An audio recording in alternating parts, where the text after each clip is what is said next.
So I'm in Dubai. This is afternoon here. I want to begin first of all, just to thank the organizers for inviting me, and obviously for the great work that is being done. Dr. Khaled Fundanga for coming up with this great idea and great initiative. Thank you so much, and for Japheth, Vituli, and the team, I think you guys are doing a great job. Just want to appreciate what is happening in this space. Warwick gave a very good presentation earlier, and indeed the panel discussion has been very helpful.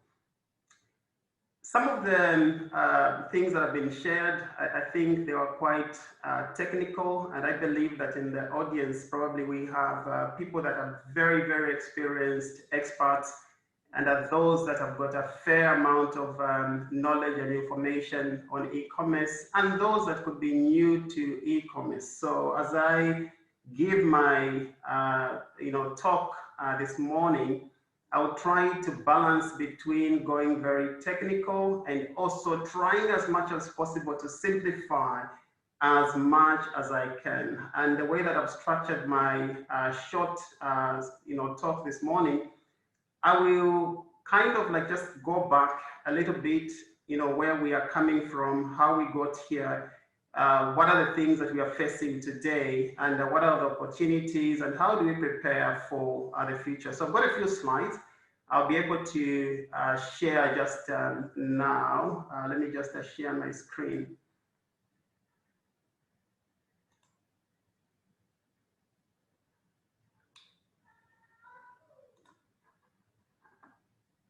Okay. Hope you're able to see my screen.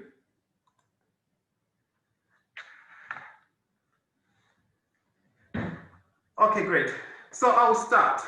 So in today's presentation, I'll look at the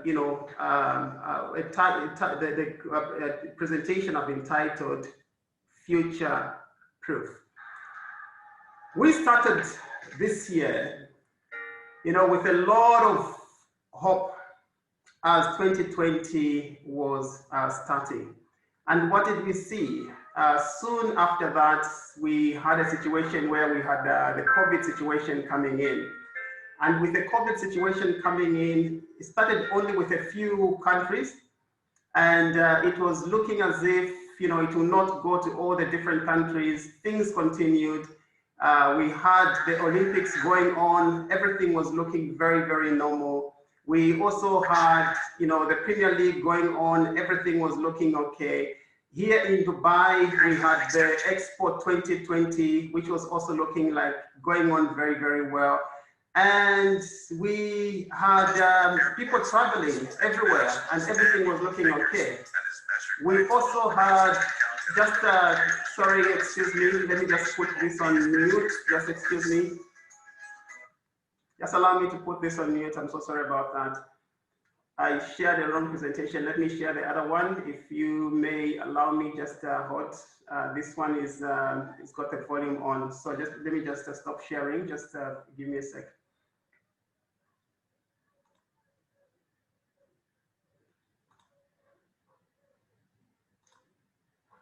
Good. So this one I've taken out the sound because I don't want the videos to be giving us that challenge. So just let me see if now this one is the correct one. Sorry, just give me a sec.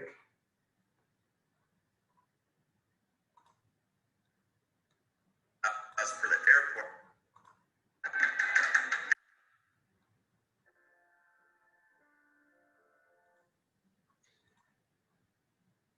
Okay, so I think we are good.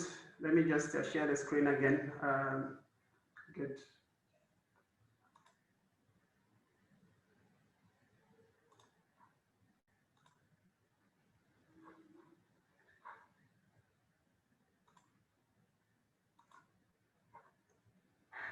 So we had the Olympics going on, we had the Premier League going on, we had the Expo going on, people were traveling all over the place. Back here in Zambia, everything was looking like normal, life carrying on. And meanwhile, we had the COVID situation continuing, and all of a sudden everything came to a standstill. However, the COVID situation still continued, getting into different parts of the world, and we saw that the markets just plummeted sometime in March, and businesses were closing due to the coronavirus. We saw the exchange rate in Zambia getting to the levels where we are today, over 20. And this, I must say, was caused by a number of many other factors, and not only the COVID situation. And apart from the business side, we had real life situations that we are dealing with. And at this stage, obviously, we just want to acknowledge the challenges, the real life challenges that some of us have faced, our relatives, our friends, and so on. This has not been a very easy time. As this was happening, there was a lot of confusion. And, even from a business side, should we invest? Should we not invest? Should we wait until after the COVID situation? Is this the time to go in? Even when it came to personal wealth management, was this the time for us to go into funds, into bonds, or probably to stop? From a business side, should we downsize? Should we terminate employees? Should we protect employees? Should we diversify? There was a lot of confusion. And in that very state of affairs, we saw that some businesses were doing well. So if you look at the graph that I'm showing there, Zoom is one example that, whose share price just skyrocketed during this period of time, and it has continued to go up. Amazon is another one. Already it was going up, but if you look at the period between May, June, July, August, and October, that has even gone up even further. And if you look at just different industries, you see that there are a lot of the big tech companies that have been doing very, very well. So those figures that you're seeing there, that is the gain that they achieved in terms of their market capitalization during this time. And what is so evident there is most of these are tech companies. Most of these are doing their businesses through e-commerce. And that is where the world is really moving. And this has already started. But now it has even accelerated even more, meaning that this is the place for any business to be. This is the place that we need to look at how do we get there. And I mean every business. So the one thing that I want us to remember is that e-commerce is not only from a business side, it's also from individuals. Just to simplify, when we talk about e-commerce, you're talking about the business of buying and selling online. Who is the buyer? Sometimes it's individuals.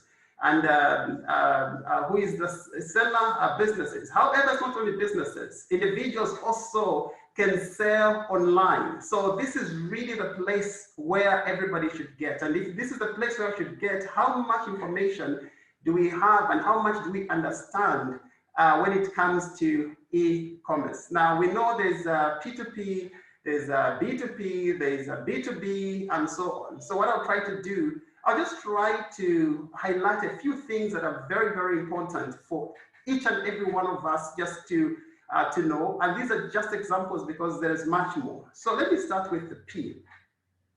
As a person, individual, I'm talking about every single individual, including us that are attending this conference, the people that are walking on the street, me that is presenting, every one of us. There are a few things that we need to know. I'll just touch on a bit, just to demonstrate, just the level of knowledge that sometimes we have to, to develop on and to build on as we look at e-commerce. This picture here I've used of an old lady. However, I want us to be assured that it's not only the older generation or the baby boomers that have challenges with technology today. Technology, for me, I believe it is ageless, because I have seen those that are over 80 and they are very comfortable and they can go online, they can shop, they can do so many things, and have seen young people that are completely lost. They don't even know how to navigate through, what to do, where to start from. That is something that we need to begin to work on, develop ourselves, develop the community, begin to get people to become more tech savvy. But secondly, one of the other challenges that we have is that there's so many options when you go online. A lot of people do not even know how to start when you're shopping. You're looking for shoes, where do you start from? And there are so many options, the same type of shoe or the same type of handbag. There are so many places that you can get it, and the price difference can range even up to 30, 40, 50% in some cases. And if you don't know where to go, you buy expensive, you spend so much time on the internet trying to buy a simple thing. And that is happening even today. You may actually even be better off go to the shop, spend time in traffic, come back, than to spend an hour, 30 minutes on the internet. You're still searching, and guess what? There's so much information overload. And if you do not know your way through the maze, you do not know where to go, you risk being defrauded, you risk buying things that may never be delivered, you risk even buying things that are so expensive. So it becomes very important for us to know, where do I start from? We look at the internet as the way that we look at a community today. So if you land, if you go to New York today, where do you start from? You need to know your way, you need to know where you're going to waste your time, and indeed where you're going to get what you're looking for. But also it's important, like I said earlier, when you look at e-commerce, it's not only for businesses. Today, those that have known how to use e-commerce at individual level, they're not wasting items. If you buy, for example, a bicycle, you've had it, and probably maybe you even had it for a month or two, and you bought it, and you may not be able to return it. You can put it on sale. Or maybe you had it for a year, 2 years. It was just in your garage, and you want to sell it. Where do you sell it today? Where are people selling cars at individual level? I'm not talking about businesses. And the market is not only Lusaka, the market is not Zambia, the market is not Africa, the market can be anywhere. And I'm just using a bicycle as an example. It may be jewelry. And all of these are on sale. Today, when you look at eBay, a lot of sellers that are on eBay are individuals, and we have the statistics. I was just looking at some of the examples, that about 15% are actually those that are living with disabilities, and they're able to go, instead of sitting on the street and begging, they're able to go on eBay and sell. And some of the items we are buying from Dubai, from Zambia, from Nigeria, from Ghana, and they're getting delivered. So e-commerce then becomes a very, very important platform for anybody to be able to know, or probably a way of buying and selling for anybody to be able to know at an individual level. But also it's important to know that there's a lot of risks that come with a fraud. People, you have to know, what information can I provide? What should I not provide? And how do I secure my passwords and so on? This is at individual level, and this is just an example. The other thing that is so important is from the business side, is for us to be able to know, and Warwick spoke about some of these things. In terms of your shop, you look at your platform, your page, it is a shop. So in the same way that your physical shop, you'd put a billboard, you'd want people to know about it, and you can be able to transact. We need to think about our shop that we have put online. How visible is it? And how easy is it for people to navigate through? When they get to our page, what are they seeing? And are they ending up only with seeing, or they can actually see and go further to be able to transact? Your page, it is a web shop.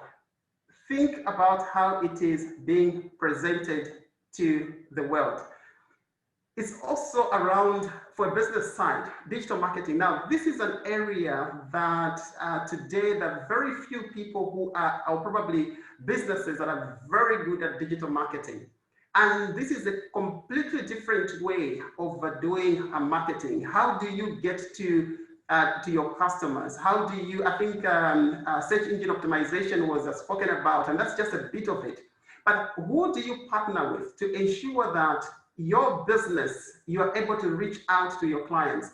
Today, we know very well that, if you go on one website and you search for a basketball and you close that site, you go to your Facebook, you see adverts following you of basketball. You go on another website, you find those, LinkedIn, those adverts will be following you. How does that happen? And how much are we investing in getting that to happen? And in fact, some of you might actually know that sometimes you don't even need to search. You just talk. You are sitting with your friends having coffee. You talk about shoes. You have not searched anything at all. You go and open your Facebook and you see adverts of shoes following you. How does that happen? And people are asking today, how does WhatsApp make money? It looks free, but like everyone has said, if you cannot see the product, you are the product. Because once you're using WhatsApp, and just try it, go and, for example, with a friend, you say, you know, I want to go to the Museum of Illusions. It comes up 3, 4, 5 times. You're chatting on WhatsApp, an advert on Museum of Illusions will follow you on Facebook, on LinkedIn, on different platforms. That is how they're making money. There's a lot of data that is actually being transferred, that is being sold. And many times when we download these apps, you and I, we click agree to terms and we have not read a single word of those terms. We are actually agreeing for our information to go. And not that it's bad. It's not always a bad thing. It's a bad thing if that information is being misused, but sometimes it's also convenience because then you don't have to go out searching, that information is following you. But if you are the business owner, how much do you know about marketing technology, about optimizing your presence online? It's very, very important. And I heard part of the discussions talking about, you know, the challenges that we have probably in Zambia and parts of Africa. The one thing that we need to remember is our market is not limited to the location where we are. What e-commerce has done, it has opened up the world to everybody. If you can be able to buy an item all the way from California, why can't you sell an item to California? The people that are doing all these handcrafts and everything else, people are traveling all the way to come and buy those handcrafts. All you need to do is to find a way of taking that handcraft to the airport or to be picked up from where you are, and then it goes off, it goes its way. And how do you do that? Hopefully I'll be able to talk about that time allowing me. But also from a business side, there's a lot more that we need to know as well, because today with the fourth industrial revolution, there's a lot that is happening with AIs, with robotics, with machine learning, and people are using all these tools to optimize their presence, to be able to guide and to help their businesses to grow. Now, these, they look sometimes very complicated. The beauty about it, there are a lot of service providers. And I know we talked about it earlier, that sometimes it's very expensive. Again, I want to emphasize, do not only look at the providers that your neighbor is using, because the world today, it is a global market. There are a lot of service providers that are giving at very low rates. Whatever you're doing can be hosted anywhere. You can have processors from different parts of the world. You, again, just remember, you need to know that you're not defrauded, but there are a lot of service providers that are serving almost everyone across the globe. It's also very important to know payments, because a business, if you don't know about payments, then what are you doing? Because it's all about buying and selling. Now, there are a lot of different ways to do payments, many, many ways. If your shop, you have opened a shop, remember this is a web shop, which I talked about earlier. People are only coming to do window shopping, and you have not provided a way of them paying. What is that shop for? So you should be able to go through. And now as well, if you're doing the payments and you do not know what is the cost of the payment, how does it run, then you actually might be losing a lot of money. And I'll go there just a little bit because I think payment is a big thing, and I will end with this and probably take a few questions. Now, I'm using a point of sale. This might be online, it might be any checkout point, but I'm just using this to visualize. Any consumer, and I'm coming to individuals from an e-commerce perspective, not a business, now this is individual. You need to know how e-commerce works, or else you're going to lose a lot of money. Many times for those that have traveled out of the country, you find that you go to the point of sale, or even online, by the way, in some pages they would give you an option. Do you want to pay in the home country currency or host country currency. So let's say you go to Singapore, you can either pay in Singaporean dollars or you can pay in Zambian kwacha. Many times, a lot of us, because we're familiar with the kwacha, which is the home currency, you are losing money. You have to choose the host currency for you to be able to mitigate or not to pay what we call the DCC, dynamic currency conversion.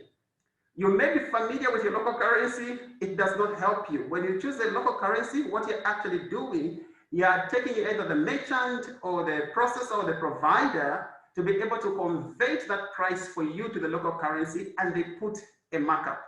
So if there's anything that anyone that is gonna learn today and you don't forget is every time you travel, choose the currency in the country where you are, and every time you're buying anything online, you've got an option of paying in the host country or home country.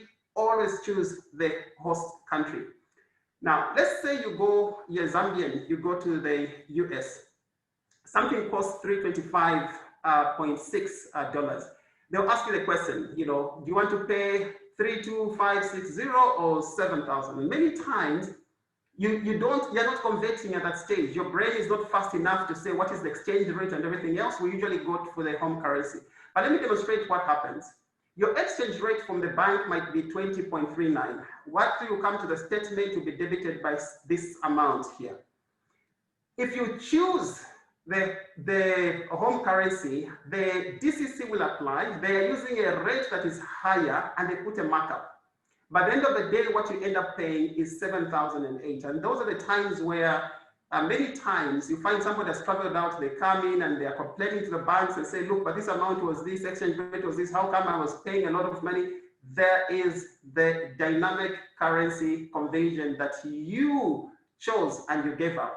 But then also, you need to know if your bank is charging what we call the optional issuer fee. And this is optional. So some banks have it, some banks do not. And sometimes it can be ranging from 1 to 5%. Some banks might go even up to 8. In some countries it's regulated, in some countries it's not. And this is discretionary. And usually banks put that to mitigate the exchange loss. Sometimes they don't. But even if it is applied, many, many times you find that you end up paying still less than if you chose your home currency. And in this case, it was more by about 37. Now, this is e-commerce. This is happening every day today. And many times when people hear about e-commerce conference, they think about it, businesses, banks, big institutions. Individuals are always online, they're always making payments. And if you do not know how much you are paying and what it entails, many times people have traveled, they go and pick things, they're shopping. They were calculating using the 325.6 and thinking something is cheap. They come back home, the money is gone from their account, and they cannot understand what happened. I budgeted and it looked like it is going to be enough. There are a lot of fees that come in. Let me go to the business side. As a business as well, you need to understand what are the fees that are involved. And you need to negotiate with the providers. There are so many different providers. In some cases, you can all put them into one. So you can have one provider that puts everyone else together, be able to show them to you, or you can go individually to all. My advice is get one or two, don't get so many. You need also to understand the pricing models because there's different ways of pricing. You can either have the interchange plus, or which we call the pass-through, or you can have the tiered, which is a bundled. Now, these two prices, I may not have time to go through them just now, but it's important for you to know which model that you are with. This is just demonstrating how a payment, would go if you went, to pay either online or you're paying at the point of sale. So there's hardware and software. There's a payment gateway. In some cases, you have the fraud scrubbing. Then you have the processor. You have the card association. This is the payment schemes, either Visa or MasterCard. Then you have the issuing bank. So the transaction will go to the issuing bank. For example, if your bank, say in Zambia, is Standard Chartered and you are shopping somewhere, that route will go through because from the merchant side, they need to confirm with your bank whether you've got enough funds on that account or not. And once you approve, that information goes back to the card association, then it goes to the merchant, and the transaction is approved. All of this happens in a split of about 2 seconds. And that is what is important about payments. They have to be quick. And this happens, it doesn't happen for free. There are fees there, there are fees there, there are fees there, there are fees there, there are fees there. And these all fees, like I said, can either be done through a payment gateway. Visa will also have their fees, but on average, I would say anything between 2 to 3% is the fees that, from a merchant side, if you're a business, you'd be able to pay. However, if you're using wrong processors and you do not know how to go about this, I know some people pay even up to 8% or even more.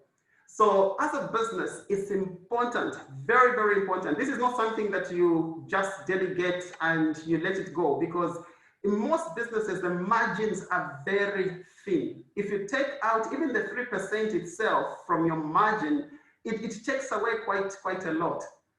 When I was young, I remember selling in my mom's shop. Before she allowed me to go and sell in the shop, she made sure and checked that I understood how to give change, how to understand the whole pricing mechanism and everything else. Then she qualified me. Today, one of the challenges we have, people are getting into this space and they have no clue. They do not understand what is behind all of this and whether you can actually negotiate. Because these rates, instead of paying a 3%, you can actually pay even a 2% or even a 1.99% is very possible. And depending on the volumes, that can translate into a lot of money. So as businesses, I'll say even as individuals, there are a few things that are very important to know. It's important to know what is card provisioning. How do you provision your card today, on your smartphone to ensure that if somebody is holding the smartphone, they can go and pay anywhere with contactless payments and so forth and so on. And how do you tokenize? Tokenization is a big thing that is coming up. And the reason why all of these are important is because they inform how the customer behavior will be, how the sales will be. If on your platform you do not allow for people to be able to get the card details, so that next time they come in, they don't have to key in a 16-digit number. Somebody else will do it, and once they tokenize that, even if a credit card changes, they will still be making the payments elsewhere. PCI DSS, these are things that they look so technical, complicated, but important for you to know, because if you are compliant, it also brings down the fees that you pay. Swift, I like Swift. It has been there, almost 50-year-old technology. It's not as swift as it sounds, but this is the Society for Worldwide Interbank Financial Telecommunications. Has been there for a long time. Today, Swift is having challenges because it has competition. People want payment to be immediate value and not taking a very, very long time. Wallets, we need to understand them. And today, if you look at where all this is happening, the retail, e-commerce sales worldwide, and this projection was done even before COVID. After COVID now, the projections are even higher in terms of how this place is growing. And if this is where the clients are going, then it becomes very important for the marketing teams to equip themselves to understand e-commerce, how it works out, not to look at it as if it's far-fetched, it's complicated, there's a lot that I need to know. This is the future. If the marketing team does not know how to market themselves online, your business may actually run out of the business itself not too long from now. People have to upskill themselves. They need to know how to optimize their presence. Client experience. Today, we have a lot of people that are doing so much work from a client experience, customer service in the stores, in the branches, in the physical buildings. Who is online looking at client experience? If you do not have people that are experienced, that know how to manage client issues online, you may just find yourself going out of business, because clients today, they are moving very fast. They are voting with their clicks. They're trying, they're seeing nothing is happening, you're not responding. Very quickly, they've got so many options, they move away. So the client experience teams have to be connected. And I'm not talking about a world from today, many years, or any other different company. I'm talking to each and every one of us. This is where the business is. How do you respond quickly? I know that some social platforms today have been dedicated to very junior officers. That's where your majority of customers are. How do you expect a junior officer to be dealing with all these clients when the senior executives, once in a week, they're visiting a branch? There are few more people coming to the branch or to the store than those that are coming online. Compliance has to be on board. If your compliance team does not understand where the world is going, what is happening, there will be a drag. They will be working on issues of the past. Senior executives, they will bring down the great ideas. They need to know and to understand. Auditors, the same thing. This is not Greek, and it should not look very complicated. This is the future. That is where the world is going. That's where the business is going.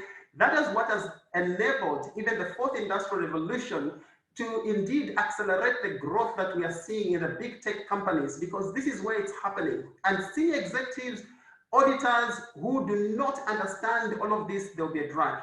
Consumers, which I talked about earlier, is not only about companies. Consumers, they are going to buy something today. Am I buying it at the right price? Where can I find it? And what options do I have? And lastly, is about regulators. Regulators play a significant role in all of this. And we need to engage with regulators. And there's so many things that can actually be able to help. And I'll finish with this last slide. I'll put everything together so that I just talk through them and then I end. As we talk about being future-proof, the workforce is very, very important to be focused on. Who are we hiring? Are they ready for what is happening today and for tomorrow? How are we preparing the new joiners? I can tell you, I've spent time to look at some of the materials that we are teaching today in banking and finance. I can tell you, and sometimes with a very sad heart, that some of that information will be irrelevant, and there is already irrelevant. We need to be able to begin to prepare the future workforce, knowing and understanding that, the world has changed, things have moved on. Ourselves, we need to look at indeed the way that we are hiring. We need to be hiring people that will be able to take us to the next level. Ways of working is another one. So like I said earlier, if we remain working in isolation and we have silos, it cannot be able to work. All of this that I'm talking about, sometimes you have to open APIs, you have to use open source technology and everything else. Everybody has to be on the table. Compliance, audit, HR, everybody has to be at the table. And the agile ways of working, it's a way that is going to help us to get to the next level. Upskilling. I've been in banking for the past 17 years, and I can tell you that the skills that I have today would not be enough for me to continue doing my work effectively in the next 5 years. Unfortunately, there's no school, there's no syllabus. It hasn't even been developed. The syllabus I need in the next 5 years has not yet been developed. And things are moving so fast. What it means then is that you and me need to spend time upskilling ourselves. The things that I know today, I've never gone into a class. It is really by taking an interest, checking, reading this material, following what is happening. And this is something that each and every one of us we need to do. I heard some of the questions that were being asked earlier, even to Warwick, and I could tell he was struggling to get to some of the answers because there's just so much information, so much. So you can ask today and say, which provider would you recommend?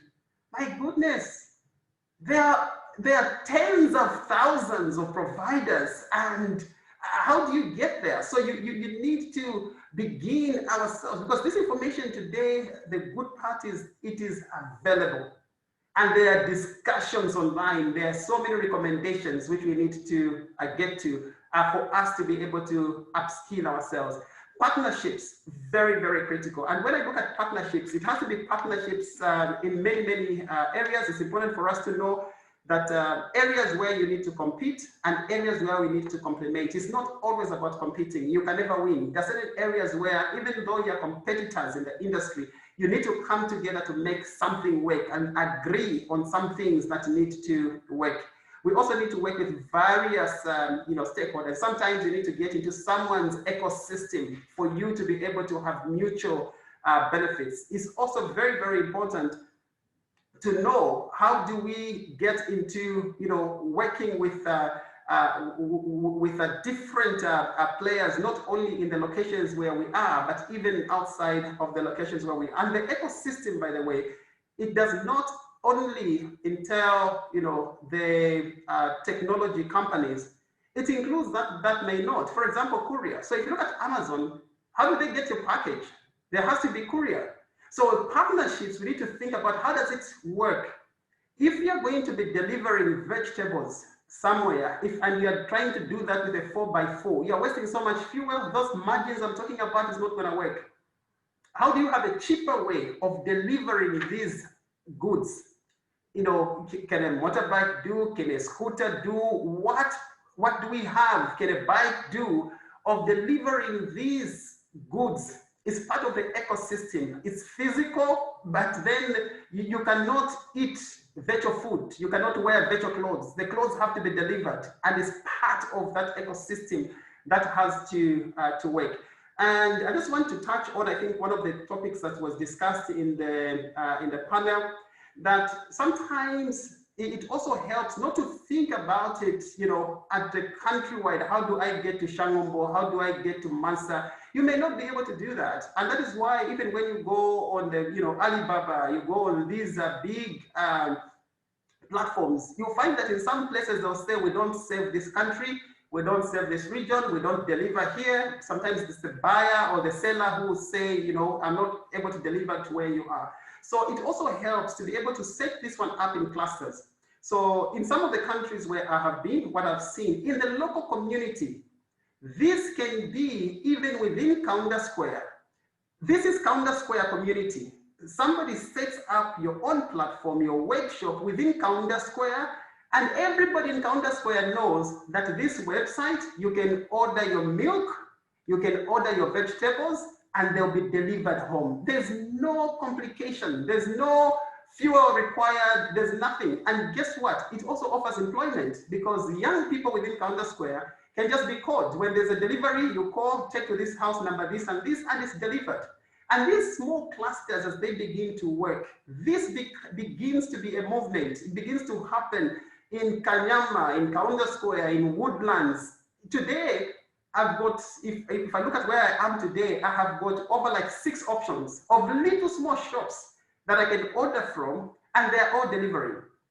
And they don't deliver anywhere outside this radius, but in this community, I know that within 5-6 minutes, it will be on my doorstep, and it has to start. Regulatory framework is a critical one, which I touched on. So just to give some examples, one of the big things that I think we really, really need to work on is also on data and the national database. Today, a lot of CDD, KYC, a lot of payments are taking too long because, and thresholds, you cannot have this.